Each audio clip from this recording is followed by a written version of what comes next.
নমস্কার বন্ধুরা, আমার চ্যানেলে আপনাদের আবারও স্বাগত জানাচ্ছি। আমার আজকের রেসিপিতে থাকছে ঢেঁড়স ভাজা বা ভেন্ডি ফ্রাই। ঢেঁড়স তো আপনারা বিভিন্নভাবে রান্না করে খেয়ে দেখেছেন।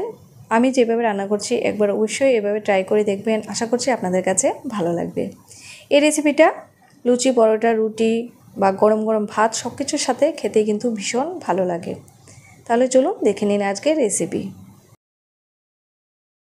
আমি এরকম লম্বা লম্বা করে ভেন্ডিগুলো কেটে নিয়েছি। এরকম করে কেটে নিলে ভাজার সময় মশলাটা খুব সুন্দরভাবে ভেন্ডির ভিতরে ঢুকে যায় আর খেতেও ভীষণই ভালো লাগে। এবার রান্নার জন্য প্যানে সর্ষে তেল দিয়ে দিলাম। তেলটাকে গরম করে নিয়ে এখানে আমি হাফ চা চামচের মতো গোটা জিরে দিয়েছি। জিরেটাকে অল্প ভেজে নিতে হবে। জিরেটা অল্প ভেজে নিয়ে এবার একটা পেঁয়াজ আমি কুচি করে নিয়েছি, সেটা দিয়ে দিয়েছি। পেঁয়াজটাকেও হালকা ভেজে নিতে হবে। এখানে এবার আমি এক চা চামচের মতো রসুন বাটা দিয়ে দিয়েছি। এখানে প্রায় 5-6 কোয়া রসুন আছে, সেটা বেটে নিয়েছি। এবার পেঁয়াজ আর রসুনটা ভালো করে ভেজে নিতে হবে। পেঁয়াজ আর রসুনটা ভাজা করা হয়ে গেছে। একটা টমেটো কুচি দিয়ে দিলাম, তার সাথে নুন দিয়েছি যাতে টমেটোটা খুব ভালোভাবে সেদ্ধ হয়ে যায়। এই যে দেখুন, টমেটোটা কিন্তু খুব ভালোভাবে নরম হয়ে গেছে। এবার আগে থেকে কেটে রাখা ভেন্ডিগুলো তার মধ্যে দিয়ে দিতে হবে। পরিমাণ মতো হলুদ গুঁড়ো দিয়ে মশলাটার সাথে ভেন্ডিগুলো খুব ভালো করে মিশিয়ে নিতে হবে।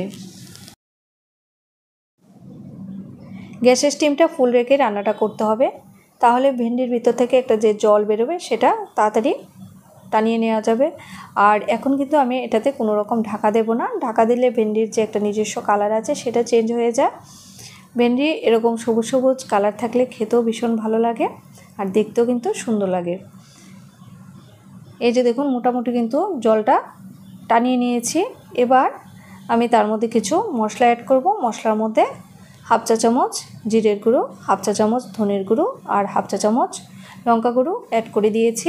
এগুলো দিয়ে আবারও ভেন্ডিগুলোর সাথে ভালো করে মিশিয়ে নিতে হবে। এই রান্নাটা আপনারা বাড়িতে অবশ্যই একবার ট্রাই করে দেখবেন। আশা করছি আপনাদের কাছে ভালো লাগবে। মোটামুটি কিন্তু ভালো করে মিশিয়ে নিয়েছি। এবার আমি এটা কিছুক্ষণের জন্য ঢাকা দিয়ে দেব যাতে ভেন্ডিটা ভালোভাবে সেদ্ধ হয়ে যায়। 4 থেকে 5 মিনিটের জন্য আমি ঢাকা দিয়ে রেখেছিলাম। এই যে দেখুন, ভেন্ডিটা খুব ভালোভাবে সেদ্ধ হয়ে গেছে আর আমার ভাজা করাও কিন্তু মোটামুটি কমপ্লিট হয়ে গেছে। ঢাকাটা তুলে দিয়ে আবারও গ্যাসের স্টিমটা বাড়িয়ে রেখে আরও কিছুক্ষণ নেড়েচেড়ে নিতে হবে।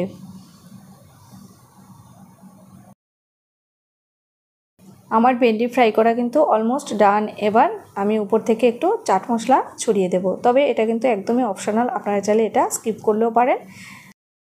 তাহলে বন্ধুরা, আমার এই রেসিপিটা আপনাদের কাছে কেমন লেগেছে অবশ্যই জানাবেন। ভালো লাগলে প্লিজ একটা লাইক দেবেন, আর যারা চ্যানেলে নতুন আছেন প্লিজ চ্যানেলটাকে সাবস্ক্রাইব করে আপনারা আমাকে আপনাদের পাশে রাখবেন। তাহলে আজকের মতো ভিডিওটা এখানেই শেষ করছি। খুব তাড়াতাড়ি আবার একটা নতুন ভিডিওর সাথে দেখা হবে। সবাই খুব ভালো থাকবেন, সুস্থ থাকবেন।